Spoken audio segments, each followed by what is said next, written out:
And now it's my pleasure, privilege to invite Giselle, our first keynote speaker.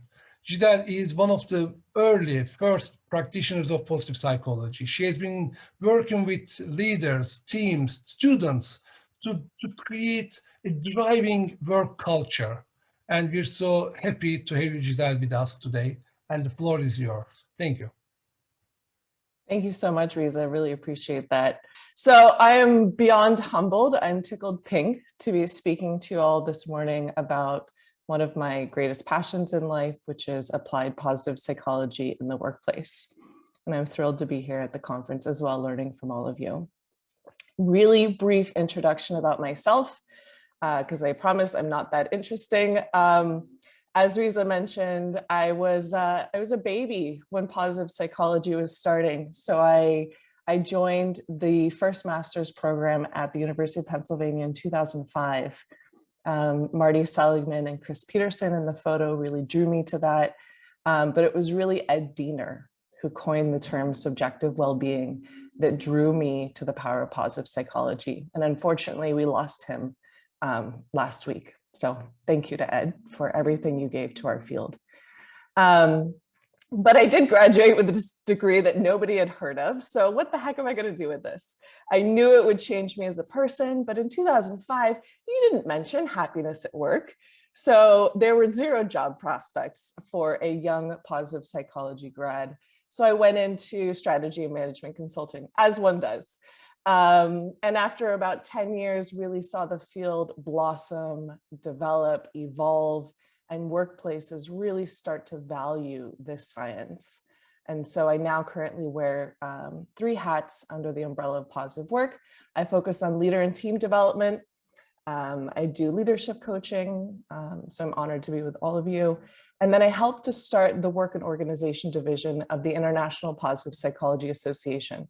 This is part of what I do to continue bridging the gap between research and practice. And I was lucky to serve a 6-year role as president and now as advisor. So all of this to say that my mission is definitely to apply behavioral science for a better working life. And to get a quick sense of the audience, I just launched a poll. I'm really curious to know, positive psychology, how familiar are you with it in the workplace? Perhaps you're a pro, you're familiar with a little bit of the research, or it's brand new. I'll give us about 5 seconds to finish this because you all are quick voters. Okay, 5, 4, 3, 2, 1. No surprise, a bunch of very well-informed and smart cookies here. So I'm expecting a lot of participation and support in the chat then to share some of what you're familiar with and what you're using in your work. I will be sharing with you some of the key research from this past year that I've been keeping a strong eye on. And then I'll be sharing with you a little bit about what I'm doing to apply some of these findings. Sound good? Okay. And I'll share links to all of this research in the chat as well so that you can have it. Okay.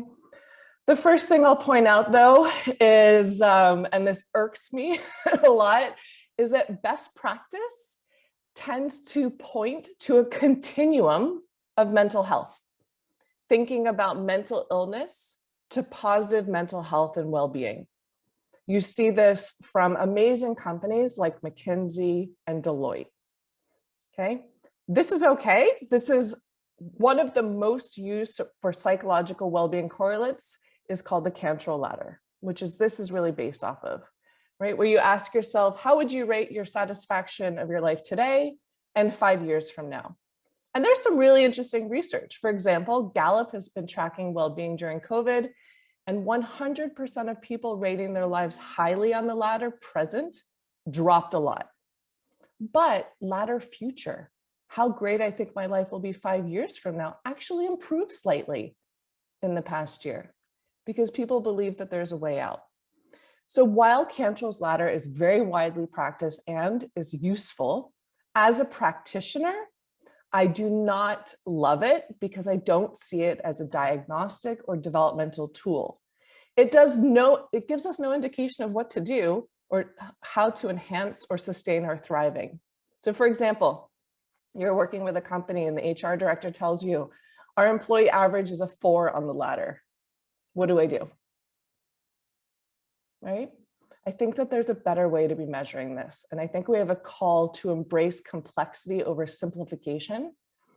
And the constructs of mental illness and mental health are not bipolar opposites, as we tend to talk about. It's not just severe mental illness to really thriving. Instead, I suggest that we look at Corey Key's dual factor model of well-being. He looks at 2 axes. He says that mental illness and well-being, or in other words, positive mental health, reflect distinct continua rather than the extreme ends of a single spectrum. So we've got 2 distinct but interrelated domains of mental health. So we can see mental health as both positive well-being and positive mental functioning. So in that first continua, the x-axis, you see mental illness or struggling from present to absence, right? The second continua, well-being or positive mental health, we see as thriving from high to low, okay? What this means is that people can experience well-being even with mental illness. And you can also have poor well-being without mental illness, right? The absence of psychopathology does not imply we have sound mental health unless we also have a high state of psychological well-being. And this aligns with the World Health Organization's definition of mental health as a complete state of well-being. Complete mental health, and I think about these categories, I simplify them when I'm talking in the workplace. So I'll say where folks are really struggling, right? We've got in the lower left quadrant. For incomplete mental health, we'll call it just getting by or languishing. Several of you might have seen the article in the New York Times a few weeks ago by Adam Grant that was popular in my circles anyway. The name for what we're feeling, calling languishing, which we have there, right? These are people that aren't doing bad, but they're getting by without illness. They're kind of just getting by. And these people are quite vulnerable, right? And then we've got those people that are living well, even thriving, despite the struggle of mental illness, right? You can be symptomatic, but still content. And through the pandemic, I think one of the positives has been that mental illness has lost some of its stigma, right? It's okay not to be okay. Normalizing a little bit more living with depression or anxiety, right? And then the upper right quadrant, I would call flourishing. What I love about this model of well-being is it addresses the things that we know. The sole focus on treatment and prevention of mental illness has not really succeeded in reducing the prevalence of mental illness in the past few decades. We know that high levels of positive well-being protect individuals from mental illness. We know that you can be doing well despite still having mental illness. We know that languishing or having low well-being does not equate to having psychopathology. And more importantly, access to well-being is open to everyone. So I hope you see how really changing how we measure changes how we intervene and how we speak about it. And this has been for me in the last few years, a complete mind shift in how I speak about well-being. Because I think about where an individual might be currently and how they might respond best to different interventions. And I think that future mental health and well-being interventions will be tracked at the individual level using something like this. And it's really exciting to consider that this could dramatically improve the person to intervention fit, right? I think when you share this with clients too, if you do, we can use this as a source of optimism or resilience, right? Because well-being is not simply for those who have easy lives. Feelings of stress and struggle don't have to undermine a worker's well-being or performance, right? And rather than feel as though you've got a stigma from suffering from a mental illness, an individual in the bottom left quadrant could find hope in the notion that they could build their level of well-being and thereby increase their position on the grid. Right? This is kind of analogous to an individual diagnosed with type 2 diabetes who focuses their attention on improving their diet and cardiovascular health in addition to treating the manifestations of their illness. So I think as we support folks in the struggle, the likely struggle of returning to work, whether it's hybrid or in person, it's important to understand how we can help people demonstrate greater resilience by using different sorts of measures. For example, in Australia, studies are showing that returning to the work premises has challenged people more than being on strict lockdown. That the returning workers were the most likely to be not feeling bad, just getting by. So Riza, as you prompted us to think about our questions for redesigning the future, based on this key research, my question for us would be, do our definitions of workplace well-being give workers permission to struggle and to change that language moving forward? The second research that I will touch on is a meta-analysis of positive psychology interventions at work. This meta-analysis that came out a year and a half ago was the first of its kind. We have all these great positive interventions, but are they really working, right? How do we evaluate interventions that use the theory and scholarship of positive work in organizations to guide, plan, design, or implement the intervention under consideration? So in other words, what makes for an impactful positive psychology intervention in the workplace? Now, you all know evaluation is not so straightforward, but I argue that it's really critically important, particularly with a relatively new field that gets a lot of criticism. So how do we elevate our best work and look at how we demonstrate the impact of positive psychology on improving individual, group, or organizational effectiveness? So the good news from this meta-analysis, and I'll give you guys the link, is that yes, positive psychology interventions are working in the workplace, that they can help to improve positive and desirable work outcomes like performance, job well-being, and engagement, although the link to performance was not as strong as you would have expected. Okay. What we saw is that strengths and gratitude interventions have some of the strongest links to employee well-being and engagement. But what was really interesting and what I really love, because so many people say, well, positive psychology is just, adding more of the good stuff, the good positive feelings at work, but it's not actually helping us with some of the hard things, the negative work outcomes, like negative performance, negative job well-being, stress, emotional exhaustion. And what we've seen from this first meta-analysis is that actually for most of the interventions, there was a stronger effect on reducing undesirable work outcomes. So this is really exciting. Positive psychology interventions can increase our desirable work outcomes, but also reduce the undesirable work outcomes. So there's really exciting research happening right now on evaluation in the workplace and the usefulness of how we target specific interventions to specific work outcomes. Let me put in the chat the link to this research, which they're kind enough to share. Okay, third area of research that is really getting me excited is everything coming out of the past year. There are 3 studies. I'm going to give you all the links to these studies on the left. The first one with Sonia Lubomirsky and her colleagues really looked at social connection and well-being during the pandemic. And what we saw is that individuals can endure high levels of distress during this pandemic, yet still experience positive mental health, okay? Good functioning, feeling good. They also explored, which is really interesting, the protective and risk factors for well-being. They also looked at the protective and risk factors for social connection during COVID.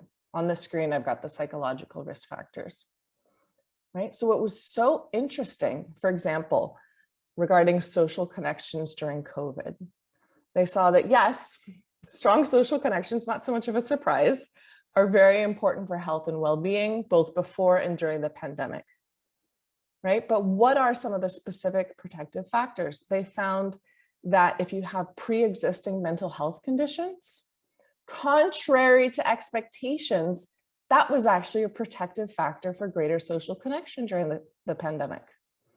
Also, things like living with a partner and a pet and more pro-social behavior. So I find this a really fascinating study, and I'll give you the link. The second one by Lee Waters and company, Positive Psychology in a Pandemic, focused on mental health. They looked at 22 global studies from COVID-19 to date. And what they found is that beyond the idea that mental distress and mental health can coexist, like the dual factor continuum model that I shared with you, that they can also interact. And they found 3 types of interactions, which has completely changed my vocabulary: buffering, bolstering, and building. So this is nascent, really early evidence, but it's super interesting to me. First, a buffering effect occurs when positive emotions, processes, conditions, or other relationships serve to diminish or stave off psychological ill health during the crisis. So in other words, things like positive emotions and relationships can buffer against depression, anxiety, work stress, and hopelessness. They also found a bolstering effect, that when positive emotions, processes, conditions, or relationships can actually help maintain mental health despite the crisis. So they're bolstering well-being, energy, and connectedness.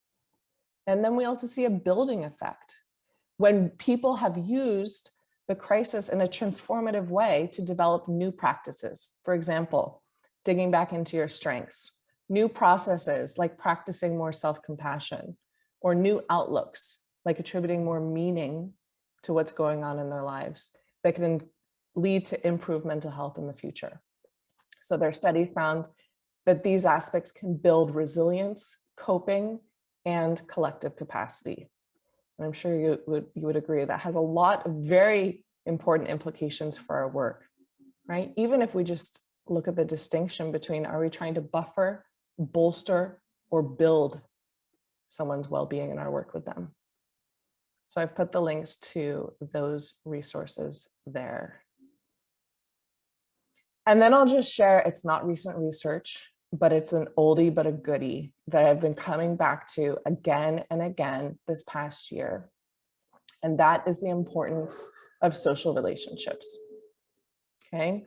Chris Peterson, he was one of the founding fathers of positive psychology with Marty Seligman and a mentor of mine.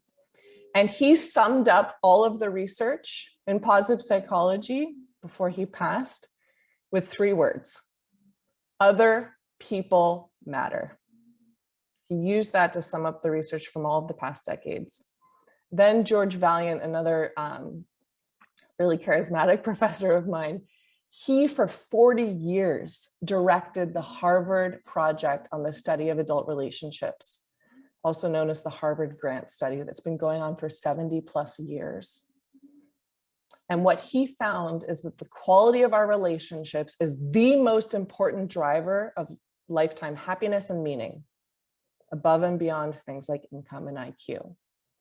And he summed up the findings of this multi-million-dollar, 7 decades long study.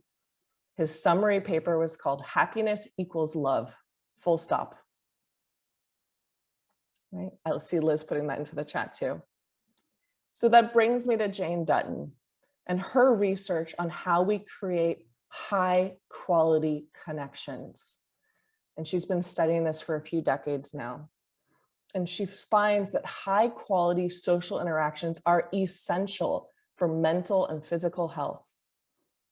You probably know that loneliness was already considered an epidemic prior to the pandemic. And that's gotten worse for a lot of people.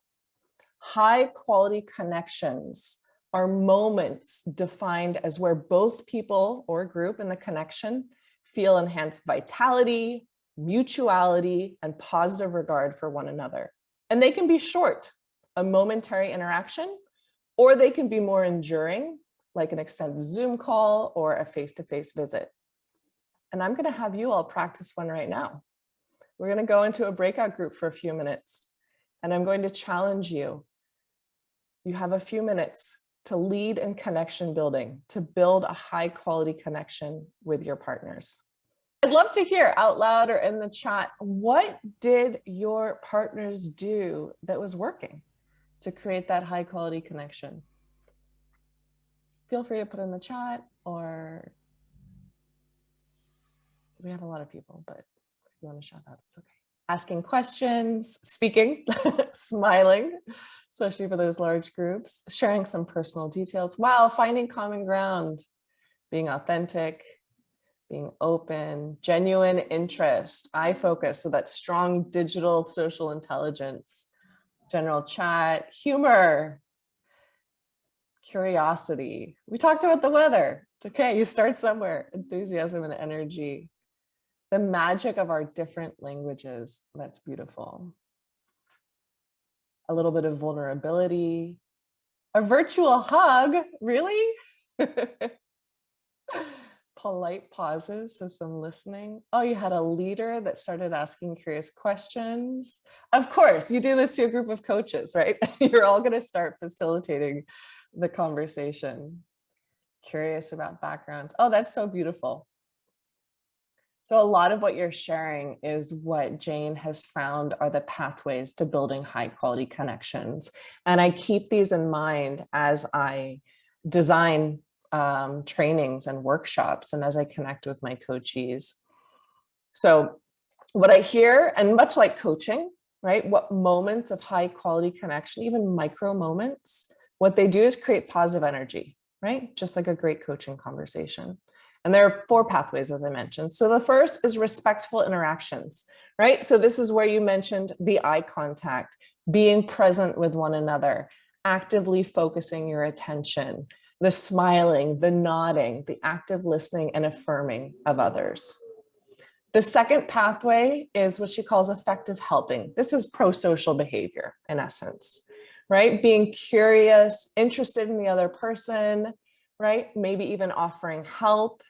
Or even in the workplace, this looks like helping to facilitate a person's success, right? Where we're using perspective taking and empathy. And this is your day job, right? You guys are very familiar with this one. And then the third pathway is that vulnerability or extending trust that so many of you mentioned. Any ideas what the fourth pathway is? You might be familiar with it, with this research already. Courage of one of you to take the lead, that's definitely extending trust. The fourth pathway, so listening, I would argue it can be part of the other ones. The fourth pathway is play, right? Activities where the goal is to have fun. So I heard some of you mention humor. I think this is also why so many people took up baking in the pandemic. I think sourdough is like Play-Doh for adults. I think it was actually an aspect of play. But Plato said that you can discover more about a person than in an hour of play than a year of conversation. So we see how that's a pathway. Now, why do they matter? You know, you saw the 3 other research chunks that I shared, but high quality connections act as social boosters that contribute to our capacities to endure, cope, and even thrive during challenging times. And research suggests that they're potent contributors to well-being and higher functioning of individuals. So again, if you think about the Keys model, not only do high quality connections help buffer against depressive and illness symptoms, but can bolster mental health and flourishing. So it works for folks all over that grid. We also know that they're associated with higher cognitive performance. And where social groups enjoy high quality connections, members have higher levels of psychological safety, greater learning and knowledge creation, more extensive collaboration, greater attachment to their team, and higher unit level of resilience. Okay. As the pandemic has ushered in greater physical distance while also accentuating some social inequalities and divides, I think the cultivation of high quality connections is more challenging, yet more essential than ever. right? And we cannot take these for granted. We all know this, right? The pandemic has called for our care and attention to direct more energy towards making every interaction a potential booster shot by creating some of these conditions for high quality connections. So when I'm working with teams, I really try to encourage individuals and groups to use a high quality connection mindset for how to reshape their virtual or in-person interactions to facilitate more of these pathways, right? Anyone who is a member of a group or a team can think proactively about designing things like team meetings to intentionally cultivate more high quality connections, right? By creating the norms for respect, fostering interpersonal affirmation and helping. So important. How do we facilitate reciprocity in remote work environments, right? Fostering a trusting, clean team climate, and also moments of fun. Right? I feel like every Zoom call these days has to have a purpose and an outcome, right? So these intentional moments of fun, right? Bottom line, strong workplace connections impact our well-being, but also the bottom line of organizations regarding productivity and innovation. So this is the research that's just been heavy on my mind these last 6 months or so. And I'm sure you're all really familiar with what people are going to as we change to remote work for good, or maybe we think about keeping a hybrid work environment, or we're returning to the premises. We see that this is greatly impacting people's well-being. 49% of employees in the States report being at least somewhat burnt out. We see in a recent McKinsey study that 51% of people are hoping for better work-life balance, yet 46% of people are fearing worse work-life balance in their return to work. We also see that people are hoping for an increased focus on employee well-being, but they're also fearing a decreased focus on employee well-being. We see that people are fearing that there will be reduced collaboration for individuals and teams with remote work, and fearing a loss of community and connection to their colleagues, right? Also, we see in a recent study by Microsoft Work Trend Index, which is on that slide as well, that people develop smaller networks. At the beginning of the pandemic, actually the first year, people said that their social connections with their teams were stronger, but we're actually seeing that diminish in the last 6 months. That people are feeling that that quality of their intra-team connection is lower. So the teams are becoming more siloed and some of the interactions have become more diminished over the past few months. Okay. I think the bright spot is though, in 2020, before the pandemic started, well-being was rated as the #1 issue on C-levels' minds by Fortune. In the Financial Times yesterday, you might have seen that regarding what executives are concerned about, well-being is in the top 5.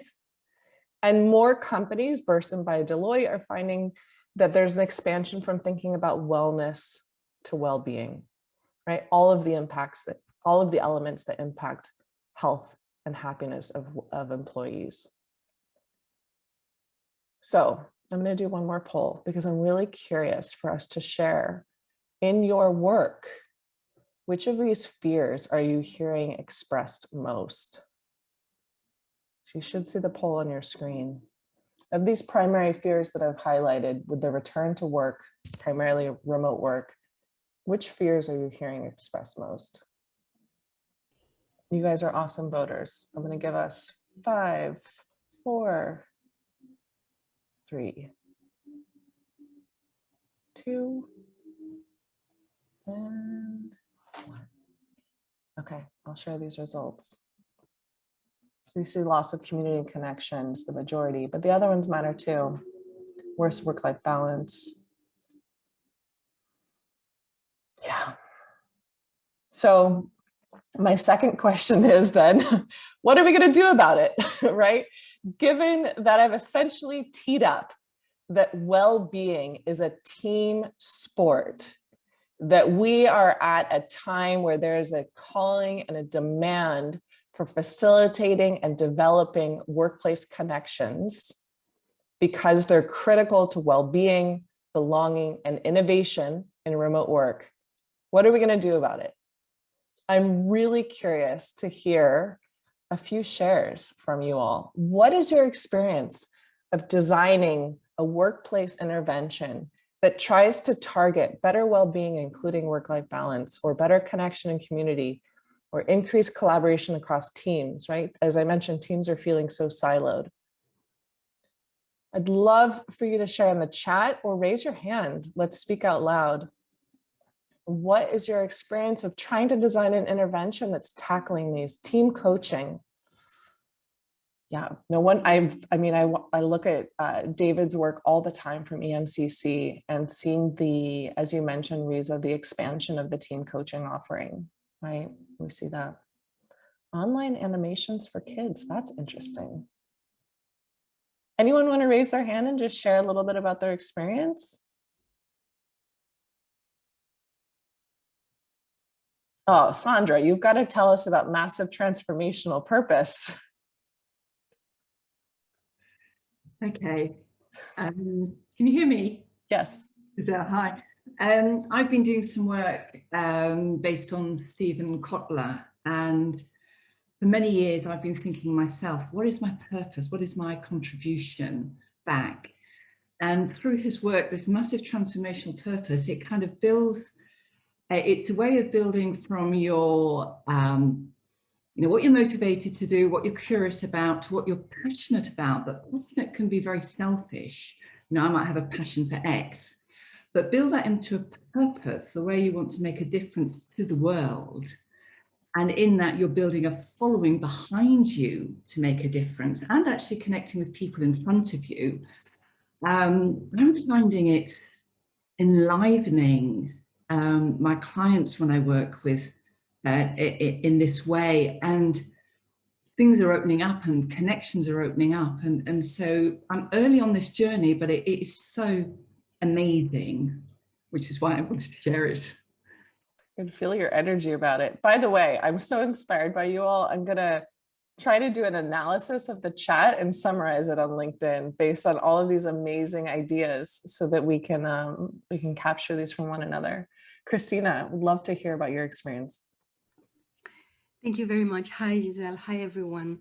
I was reflecting a lot during the last period that particularly in Central and Eastern Europe on the post-communist markets, the COVID, global trauma activated or reactivated existing trauma and societal and collective trauma. So I went into the space of psychological safety and building trust. And the thing that I have hit, if you will, is that in discussions with HR managers, with learning and development managers, they want deep quality and results, but with a very short time span intervention. And somehow I just can't wrap my head around how to do it right. There is only as much as one can generate in, for example, an hour and a half lecture. So I believe that the topics of psychological safety are more important than ever, and building trust as such. But I'm still in this space of supporting or having a dialogue with partners in learning and development on how to, allow time for these things to actually settle and to bring people in a safe space so we can have discussions on this topic in the first place. I can hear you. Thank you, Christina. Not only in Eastern Europe, but even a lot of my colleagues in the States, right? With quite a bit of civil unrest and kind of reconciling differences spurred by George Floyd last summer. The same thing, right? How do we rebuild a sense of trust in the workplace? And yet L&D is telling you trust on steroids. We only have 60 minutes. People won't pay attention for more than that. Can you cut it down to 45? I definitely feel that pain. Thank you for sharing psychological safety. Anyone else want to share a practice or an intervention? I'm trying to scroll the chat, which is just amazing. I can't wait to read over it later. But I love, people have mentioned oxygen breaks. I'm not sure what that is. Would you like to share, Taya? Or anyone else that wants to share an intervention that they're finding? Great. I can say something. Oxygen break is really just have a conversation, reach out, and start from a poem or something, a piece of art, a piece of music, but have no topic of the conversation. Just because when we want to reduce the time on Zoom, we really try to stick to the agenda, and there is no agenda in these oxygen breaks. That's the main thing. But we start from something beautiful. Since art can save the world, we use a poem or a piece of music or something. I love that. To have a free conversation. James Pawelski is starting to try to focus he's the director of the UPenn Positive Psychology program. He's trying to create more of a study of positive psychology in the humanities.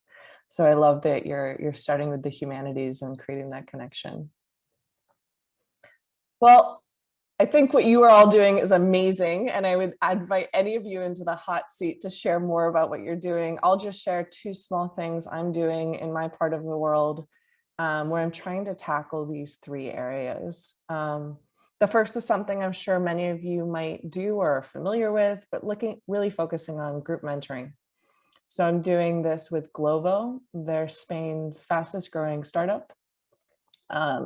They do food delivery, so you might have experienced a company like them during the past year.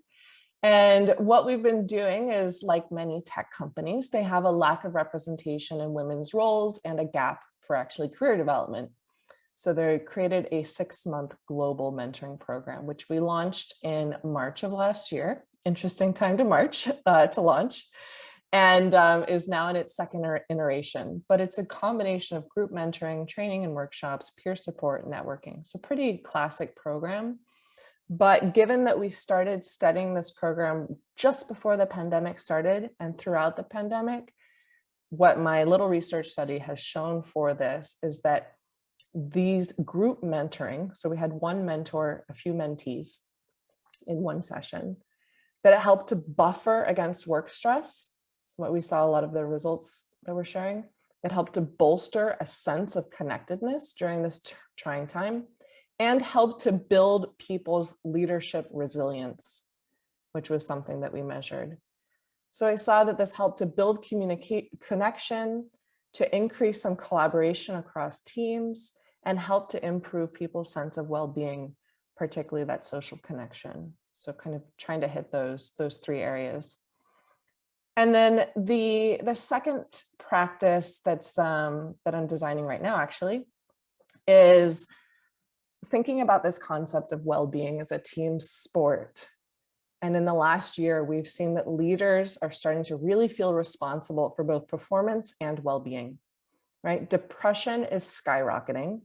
There's been no real change in engagement over the last 3 decades. And as you've seen from the research, strengthening connections, I think, will be as important as shaping culture and managing people moving forward. So how are we helping to equip leaders to take an inclusive connection mindset to more intentionally design for high quality connections with their teams? Someone mentioned the importance of empathy in the chat. Totally agree. I think that the pandemic in many ways has expanded people's sense of empathy, right? We've got this shared experience of living through a pandemic, and we're also seeing people in their home lives. So as part of this, I'm trying to equip team leaders to see well-being as part of their essential leadership capabilities, to own well-being because it impacts the overall employee experience, and how they can support personalized well-being. So again, I think it's really important for leaders to think about this capacity. Someone also mentioned in the chat to have quality, how are you doing conversations? How do we help leaders with that? But also, as I mentioned, it's a team sport, right? We can't yoga or meditate our way out of burnout. And burnout fixes vary from organization to organization and even from team to team. Right? Preventing burnout, you guys know, is not about individual only strategies. We need systems-based interventions. And I see teams as mini systems because they say that we do 83% of our work in teams. Furthermore, high quality teamwork is associated with well-being and resilience, right? The ways in which a team handles stress will influence their well-being, burnout, and resilience. So how are we helping teams to develop these competencies? This is a small experiment I'm doing with Vistaprint. They're a global company, and we're starting with one of their departments, which is data and analytics, that's grown 300% in the last year.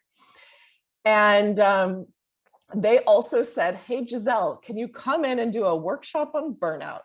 And I said, no, I'm not just going to help you reframe stress. I can't do that in this situation. So what we're doing, given that I have been given 90 minutes to try to move the needle, right? They have actually had such rapid growth that they've actually set an OKR for helping employees with their well-being. So how do I do that in 90 minutes? This is what I'm designing right now. First of all, a team survey, right? Because employee engagement and satisfaction is not a proxy for well-being. So I'm using a team survey that assesses the team's resilience inventory, their job resources and demands, and their level of workload, burnout, and thriving. Second, I'm having a 30-minute coaching style conversation with the team leaders to help educate them on the 6 key risk factors for burnout. These are things like workload, sense of control, rewards, community, fairness, and values, right? Even helping them to have a conversation with employees where they have a conversation with something like this, this scale, which we call the stress performance scale, or some people like to say the stress performance sweet spot, right? This is really useful to say, hey, where are you at in terms of your level of stress and your level of performance or workload, right? At this moment. This is super important because high achievers and perfectionists are often very high in engagement. So you're going to think they're just fine, but very low in well-being. So I think it's really important to look at those dual factors. And then to just really equip the manager to have candid conversations regarding people's perceived level of autonomy, right? The development and growth opportunities they see for themselves, role clarity. Again, these job demands that are predictive of burnout. And then I'm doing a 30-minute coaching-like session with the team leader, and then we're doing a 90-minute team session. And in this 90-minute team session, essentially, I'm just planting some seeds so that the team can continue having a future conversation. But based on the survey I'm giving them, I'm just trying to give them some common language and some actionable strategies. So at the individual level, what are the few job resources that are really key elements to my well-being? And my team needs to know about those, right? And what is one of those job demands where I need to move the needle? I need to have a conversation with my manager about this. And then at the team level, what is one action we can take in the next quarter to try to improve our team resilience? That's it. I mean, that's really all you can do in 90 minutes, right? But then they've got some tools and some discussion guides to continue revisiting this. And some of the team leaders will actually have the option to do post-workshop coaching, right? Where the team leader might want to develop more skills or work on a specific stressor or challenge. And I think this coaching part can be really transformational. So those are just a few of the ways I'm working to support organizations to understand that well-being is a team sport. And as I was pulling together these slides the other day, I was going through my emails from Chris Peterson to grab that great black and white photo of him where he's looking so cool. And in May 2006, he sent me this Chinese proverb that I'm going to read to you. He said, hey, Giselle, I think this really helps sum up positive psychology. He said, if you want happiness for an hour, take a nap. If you want happiness for a day, go fishing. If you want happiness for a year, inherit a fortune. If you want happiness for a lifetime, help somebody. And I think it's just so amazing to be with you all, where you're helping to facilitate help within organizations, support one another through well-being challenges.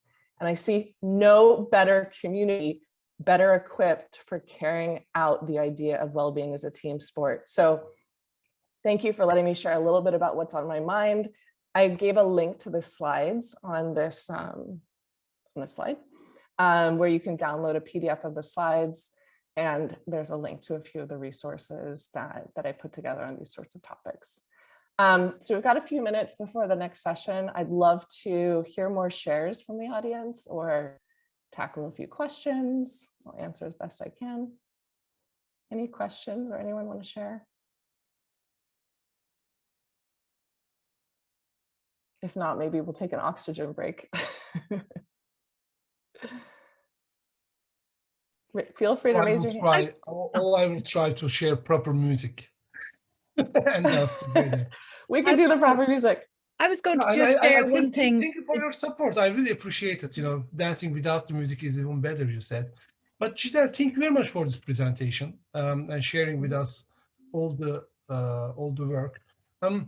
One thing I'd like to ask, if we have time, the burnout is a big issue, and maybe going forward, mental health will be the next big challenge that we'll be all kind of facing after this pandemic. I don't know. I don't want to kind of go back to this state of fear concept, but and you shared some of your findings in that domain. But in a nutshell, do you see any difference between countries or geographies, or are we talking about the same kind of burnout everywhere? That's a great question. I don't know. It's one of the areas positive psychology needs to do better at, generally speaking, is working cross-culturally. What I do know is that people speak differently about it. So the burnout question that I use, which I can try to pull up, is a completely subjective question that essentially says, based on your own definition of burnout, where would you say that you're at? And I think for global teams, that's really important, because your definition of stress or burnout is not going to be the same as mine. Likewise, a high achiever is not likely to admit some of these things either. So I encourage using measures that help to get at subjective feelings regarding stress and burnout, rather than trying to be too clinical, because it's important for people to put it into their own words. Linda, you were going to share something too. Yeah, thanks, Lisa. Absolutely fantastic. So inspiring, really brilliant. What I was going to say is I'm working with a group of adult learners, as it's actually the course that they're doing. It's been stipulated by the government in Ireland that they have to have a wellness factor, a module for wellness in it. So I've been lucky enough to get the contract. And what I have put into my program is every week when we start, well, at the end of the first session, what I did was I asked them to share something positive that they were going to do for the next week, how they were going to be kind to themselves over the next week. And then at the beginning of the next class, we would spend basically 15 minutes going over it. And I've been doing that. And what I've noticed over, as time has gone by, they've really started interacting with each other and helping each other and communicating. They've set up the WhatsApp, and they hadn't, when I came onto it, and they'd been a couple of weeks into the program before I came in, they didn't have any there's no WhatsApp group, or they weren't connected on LinkedIn or anything like that. And after our first session, suddenly they were setting up their WhatsApp group and they were all talking. And now they're giving themselves all the ideas. Somebody saying, I'd like to incorporate smoothies, but I haven't the time. And then they're all jumping in. And that's literally by spending the first few minutes at the beginning and the last few minutes at the end of doing that. And I just think it's a fantastic idea. That's beautiful. Yeah, that reminds me, there's a professor at Wharton Business School that teaches a well-being program, more work-life balance. And he has 3 strategies I always think of. One is be real. So know what's important to you. Be whole. Try to think about the harmony, the jazz quartet of all the domains of your life, and be innovative. So you're speaking to that innovation, the small experiments that we're doing, and to come back to the group and share the experiment that they took towards their well-being, I think is just fantastic. Because we oftentimes surprise ourselves in terms of what's actually going to make us feel happy. There's a study, if you email me, I'll try to find it, on how much joy certain activities brought us during the pandemic. Do you know which one was number one? Yeah, I'd say it is. That's exactly what I go around. That's even what I said in the breakout room. That's my dream for people, to find your own joy and to accept that other people have their own joy. And if we could all just find our joy, what a great place would the world. And we have to, yeah, we have to experiment because we don't necessarily know. What I found interesting is that being in nature, time spent gardening, were actually actually exercising was number one. And when I read that study that said that in the moment, people feel most joyful when exercising, I thought, oh, what a good reminder to just make that a priority. Interestingly, time with kids was number one. Homeschooling your kids was not one. But to experiment with what brings us joy or what enlivens us or brings us vitality is really important. I just want to answer one question that someone asked, what was JDR? That's Job Demands Resources. Primarily Arnold Baker, B-A-K-K-E-R, has a great amount of research on there. And I look at that for thinking about the balance of job demands and resources that will impact our feeling of well-being at work. So job demands are things like workload, your degree of autonomy, whether or not you think things are fair or your values align with the work. And resources are things like, I have growth and development opportunities, or I have role clarity. And when you talk about this, my aim is to increase people's self-efficacy, to improve specific skills to better manage some of their demands, right? So for me, for example, getting better at having awkward or difficult conversations rather than stewing is really important for managing my job demands. Also building in time for recovery. So I've experimented with one no tech day a week. But I think when we use JDR, just to the question, it helps people think about, well, which demand should I focus on and what might be some of the skills or strategies that would move the needle there. I don't see any other questions. I'm just going to enjoy the next half hour reading through the chat. So thank you again so much for your time. Feel free to reach out. I'm going to put my email address in the chat. I'd love to connect with any of you in any way. So thank you so much. Yeah, thank you very much. So that was a lovely, perfect, inspiring, informative session. And maybe we can also reach out to you on LinkedIn if you are absolutely connections. Perfect. So we are pretty active on LinkedIn. So this will be a domain. And thank you very much. So before we close this very first part of our conference, please allow me to share another music and guide you all to the next session as you will. So thank you, Giselle.